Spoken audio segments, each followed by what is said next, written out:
दिसतात. शेवटचं मंगलाष्टक झालं की सगळे भिक्षाधीश आपलं आपलं ताटणं वाटी लाईनला लागतं, मला द्या चपाती. अरे काय दर्जा झाला. याच्यात बरेच पाटील बसले. घरी पाण्याच्या माठाजवळ पाटील बसतो तरी पाणी माठातलं घेत नसतो, पाटलींना पाणी मागतो. एवढी मिजास घरी. लग्नाला आलं म्हणजे ताट न वाटी हातात घेतं, लाईनला लागून मला जिलबी द्या म्हणतात. अरे कुठं चालला दर्जा. पूर्वी लग्न झालं म्हणजे जनवाशावर न्यायचे पाहुणे बँड लावून वाजत, तोपर्यंत तयारी व्हायची. रांगोळ्या घातलेल्या, अगरबत्त्या, अर्धा बटाटा कापून अगरबत्त्या घमघमाट सुटायचा. मग पाहुणे स्वागत करून बँड लावून आणायचे, बसवायचे जेवायला. हास्य विनोद थट्टा मस्करी चालायची. उद्देश एकच असायचा, पाहुण्यांनी जास्त जेवावं, थट्टा मस्करी. इथे राम लक्ष्मण भरत शत्रुघ्न जेवायला बसले. त्यांची मित्रमंडळी सगळे. थट्टा करण्याचा अधिकार माहेरच्या मुलींना आहे. सीतेच्या मैत्रिणी आल्या आणि थट्टा करायला पंक्तीत. जगाच्या बापाची थट्टा कोण? सीतेच्या मैत्रिणी, जनकपूरच्या, मिथिला नगरीच्या. आता लोक टवकारून ते काय बोलती हे पोरगी. प्रभूजी काय तुमच्या बापाचं नाव? बरं का, इथून सुरुवात. जेवताना प्रभू, माझ्या वडिलाचं नाव दशरथ राज आहे. आणि दशरथाच्या बापाचं म्हणजे तुमच्या आजोबाचं? अज राजा. अज? हा. अजचा अर्थ काय? अरे अजचा अर्थ आहे ज्याचा जन्म नाही, अज. आणि तुम्ही? माझाही नाही, अयोनी संभव. तुमचाही जन्म नाही आणि तुमच्या आजाचा नाही. हा दशरथ कुठून आला मग? हे थट्टा पंक्तीतली बरं का. सर ती गेल्यावर तिच्यापेक्षा वाढवा आली, आगाऊ जास्तीची. लोक टवकार होते, हे पोरगी काय बोलते. प्रभूजी काय? आम्ही तर ऐकलं म्हणे अयोध्येच्या महिला एवढ्या कर्तबगार आहे, केवळ प्रसाद खाऊनच लेकरांना जन्माला आणतात. घासच ठेवला खाली प्रभूनं. बापरे, हे तर आपल्याच आईनं कौशल्या सुमित्रा कैकेयीनं केलं. पण ही गोष्ट वाड्यापुरती मर्यादित होती. हा सातबारा सासूरवाडीला आणि हिच्यापर्यंत कसा पोहोचला? आता लोक टवकारून होते. हिचं उत्तर काय देतात प्रभू? बरोबर आहे सखी, आमच्या अयोध्येच्या महिला एवढ्या कर्तबगार आहे, केवळ प्रसाद खाऊन लेकरांना जन्माला आणतात. पण आम्ही सासूरवाडीला आल्यापासून इथला वेगळ्याच पराक्रम ऐकला. काय म्हणे? इथं महिलांची सुद्धा गरज पडत नाही. गाजर गवतासारख्या पोरी जमिनीतून बाहेर. हे तर गेली पळून. सीता कुठून आली? अरे थट्टा चालली आपली पंक्तीतली. हा, थट्टा मस्करी हास्य विनोद. आता किती चांगली व्यवस्था असली चापेसर तरी पाहुण्यानं किती दिवस राहावं, त्याची काही मर्यादा आहे. तसं तर पाहुण्यानं आल्या आल्या विचारावं, पाटील पहिली गाडी कितीला आहे सकाळी? बरं वाटते पाटलाला, हे कटकट रात्रभरापुरती आहे, सकाळी जाणार आहे. 8 दिवस राहा बरं का तुम्ही गोवर्धनजी, 8 दिवस राहा, पण रोज गाडी विचारा. पहिली गाडी रोजच विचारायचं, पहिली गाडी. पाटलाला वाटतं हे रोज गाडी विचारताना 8 दिवस होऊन गेले. पाटील म्हणला बायकोला पुरणपोळीचा पाहुणचार कर, समजून जाईल. हे पुरणपोळीचा पाहुणचार झाला चापेसर. त्यानं पुरणपोळीचा पाहुणचारही खाल्ला. पाटलाला वाटलं गेलं असं. संध्याकाळी पाटील आलं, विचारलं पाटलींना, गेले का पाहुणे? नाही, आहे अजून आहे. 8 दिवस झाले रोज गाडी विचारतात, पुरणपोळी खाऊनही आहे. आता असं कर बरं, फार झालं त्याची मिजास. बघ आता पिठलं गाठाळ कर, अर्ध शिजवायचं, अर्ध कच्चं ठेवायचं. त्याच्यात मीठ टाकू नको, तिखट टाकू नको. निर्गुण निराकार दादा माहूर माझं गाव. भाकरी जाळून टाक. चापेसर ती वैतागलीच होती पाटलीन, याला हाकलायचाच होता. तिनं बिचारीनं तसंच पिठलं केलं आणि भाकरी जाळून टाकल्या. तरी पाहुण्यानं त्या कच्च्या पिठल्यासोबत 4.5 भाकरी खाल्ल्या. सांगा जातं का आता हे?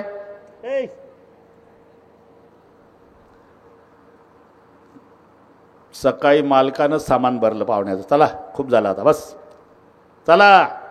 पाहुणा असा अवस्थात होता. पण काय एवढी घाई? एवढी घाई तुमच्याबद्दल नाही वाटत काळजी आम्हाला, तुमच्या चिल्या पिल्याची काळजी आहे. पोरं आहे तिकडे, लेकरं वाट पाहतात. मग तुमच्याकडे फोन आहे तर इथंच बोलून घेतो ना पाहुणं. बस जा उठा. सामान मालक घेतो, पाहुणं माग रेल्वे स्टेशनवर. लवकर या, गाडी चुक, लवकर या. याला गाडी चुकवायचीच होती. लवकर या, 200 फुटाचं अंतर पडलं, लवकर या. घाई तिकीट काढली. घरमालकानं इतक्यात रेल्वे आली, प्रचंड गर्दी होती, तरी पाहुण्याची सोय झाली पाहिजे म्हणून एवढ्या गर्दीतून मालक सामान घेऊन घुसला. खिडकी जवळची जागा पकडून दिली सर, आणि खिडकीतून हात काढून पाहुण्याला, या पाहुणे लवकर, या पाहुणे लवकर, या पाहुणे लवकर, या पाहुणे. गाडी सुटली. पाटील गेलं आणि पाहुणं पुन्हा घरी आलं.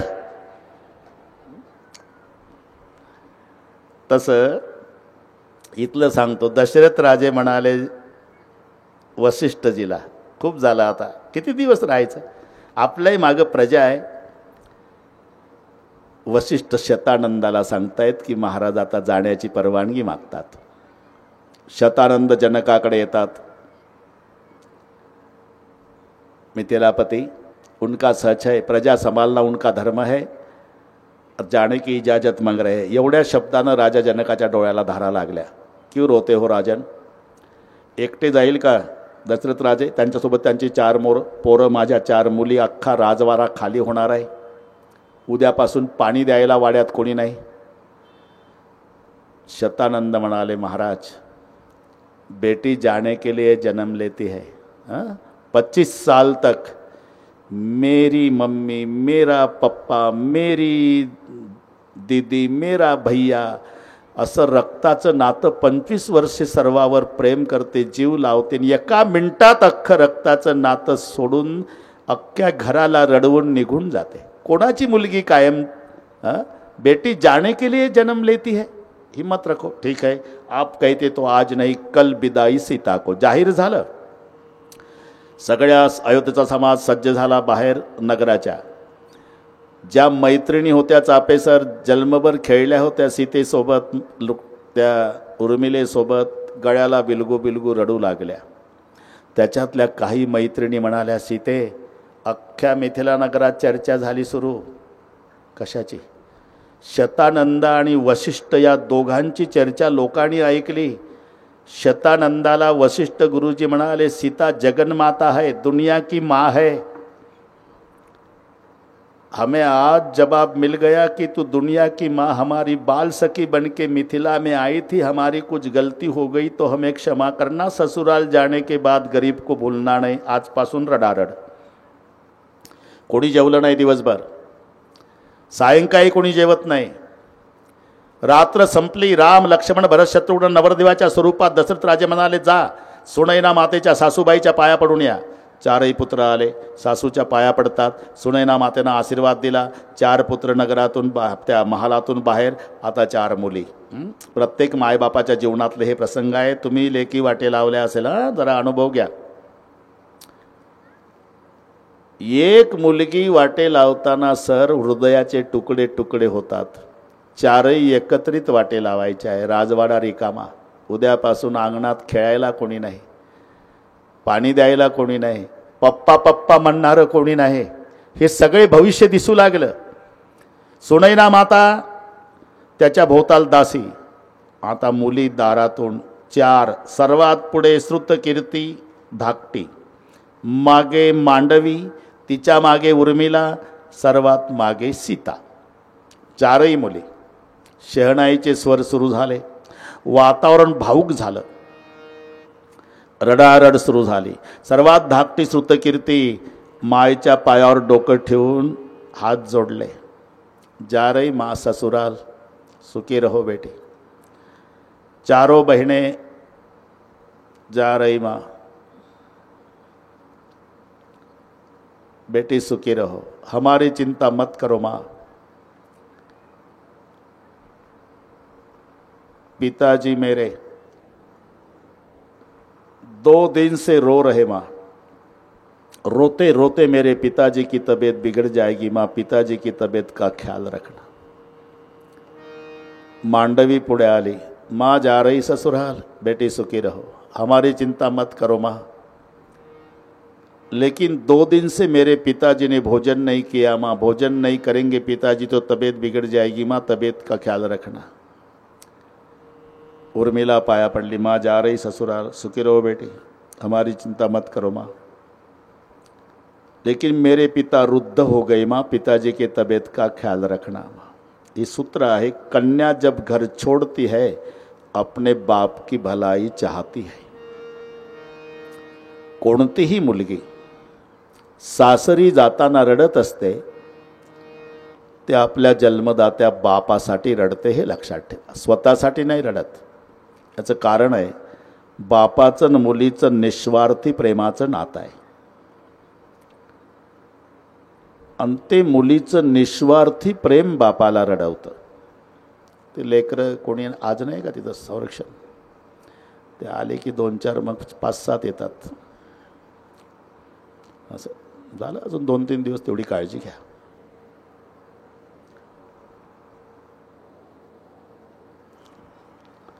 कोणाची मुलगी असू द्या, जाताना जर रडत असेल तर रडण्याचा तिचा एकमेव उद्देश वडील. वडिलाचं कसं होणार, वडिलाचं कसं. आजीजवळ रडत असेल चापेसर नवरी,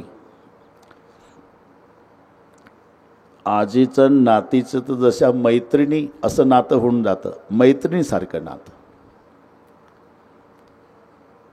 शाळेतून नात आली की पहिली आजीजवळ येत असते. आजी काही खातेस का, चहा आणू का आजी.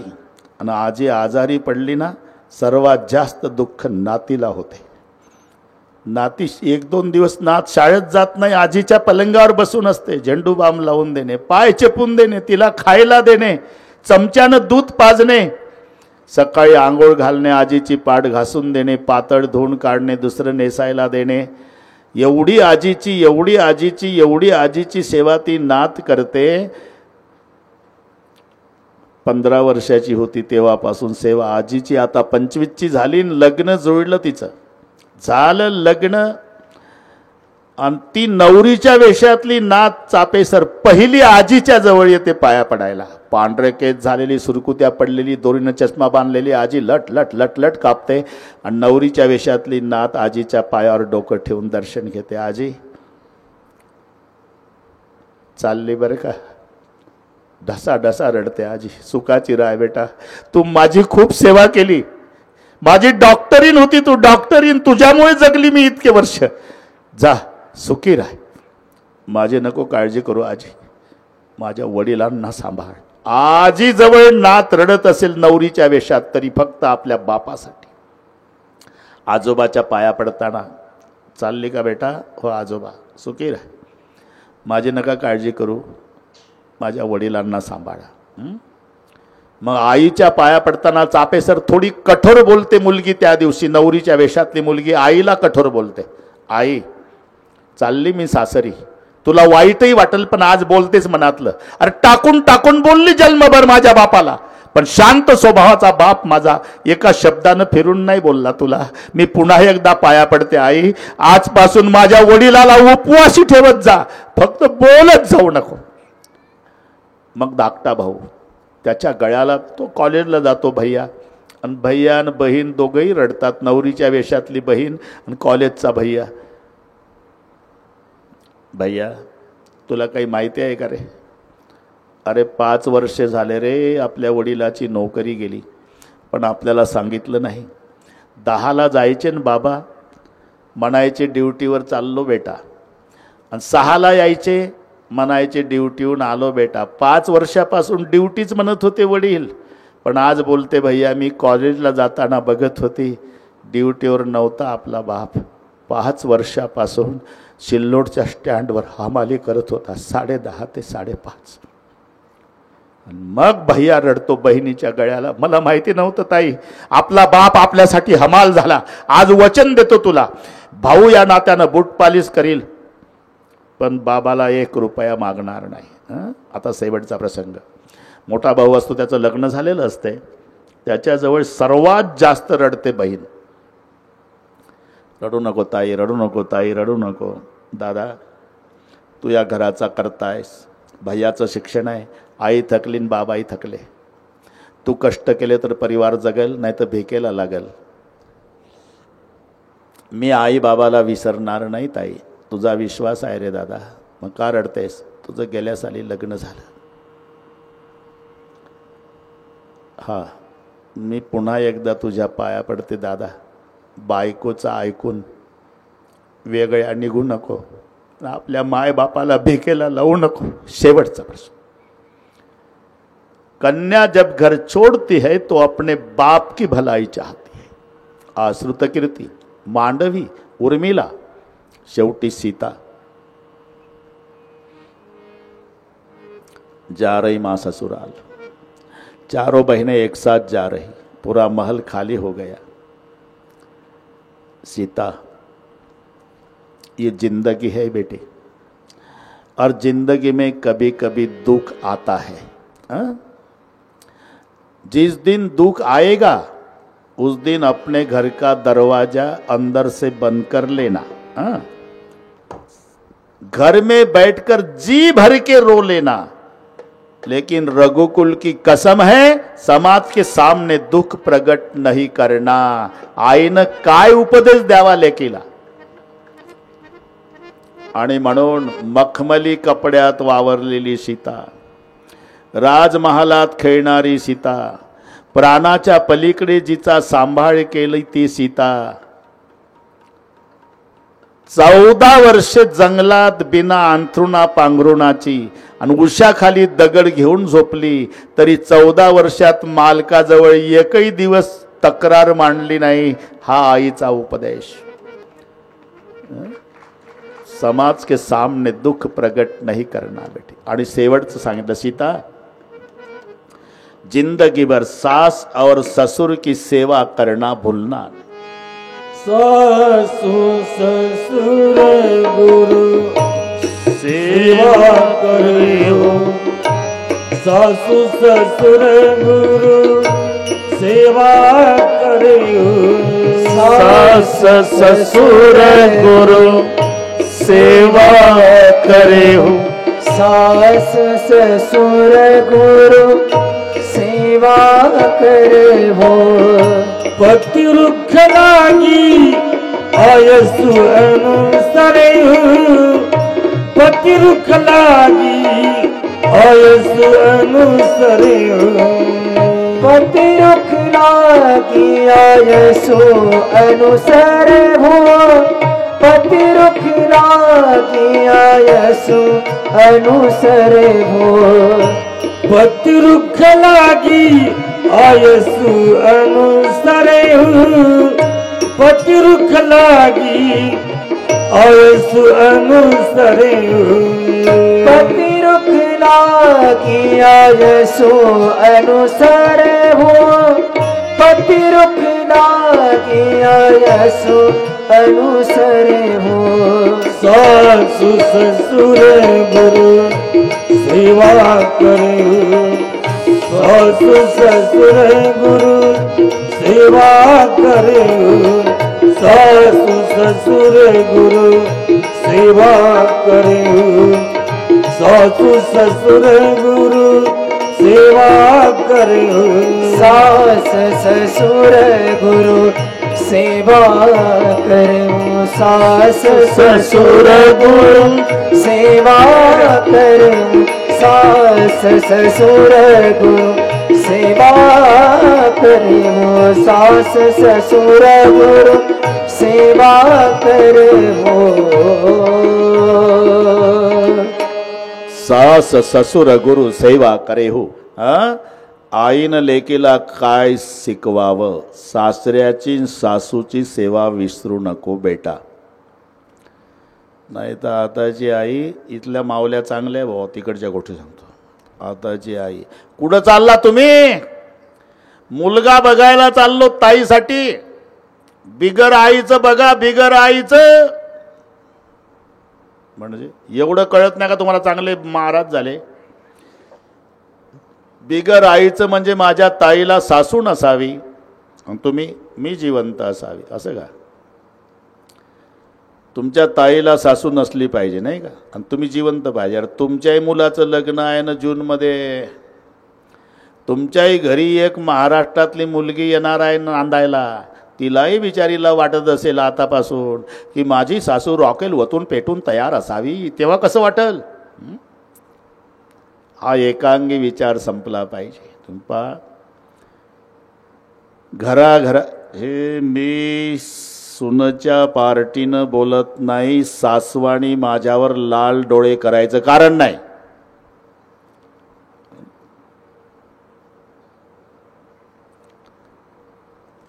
स्वयंपाक करते सून आणि मध्येच म्हणते सासू पाणी दे ग.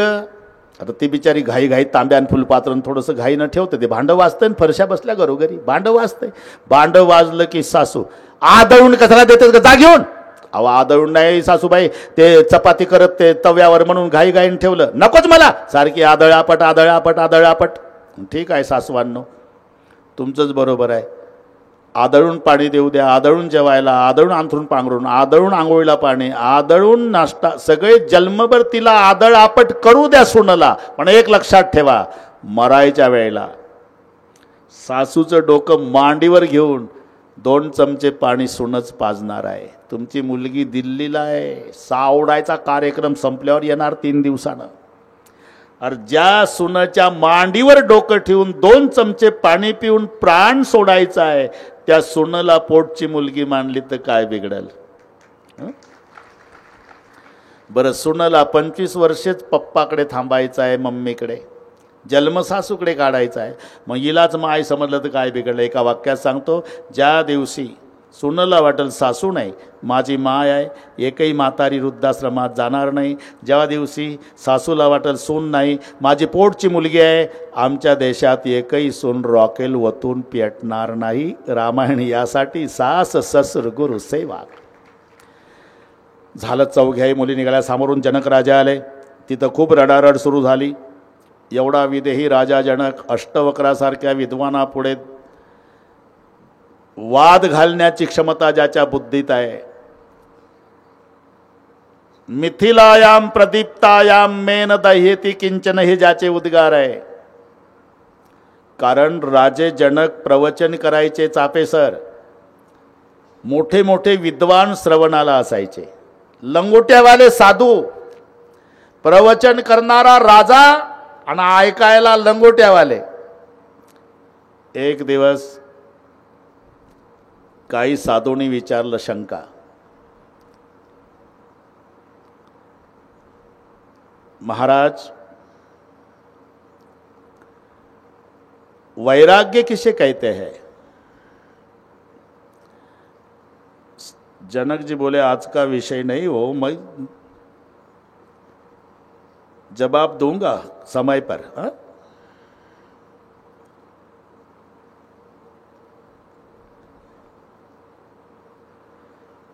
एक दिवस सगळे साधू प्रवचनात तल्लीन झाले. चापेसर प्रवचन रंगात आलं.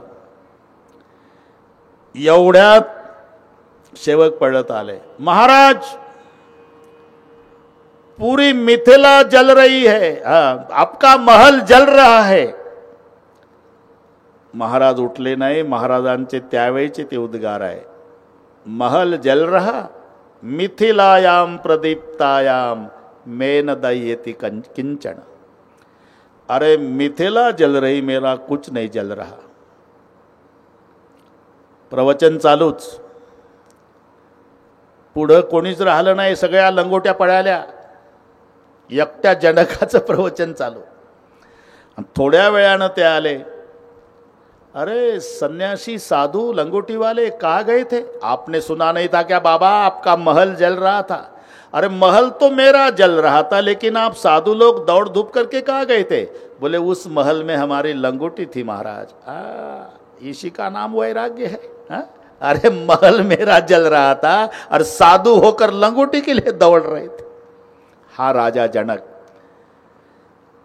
तू का म्हणे राजा राज्य करी तो जनक रकणी माझी एक पाव जळे तरी पुराण सोडलं नाही, असा विदेही राजा. आज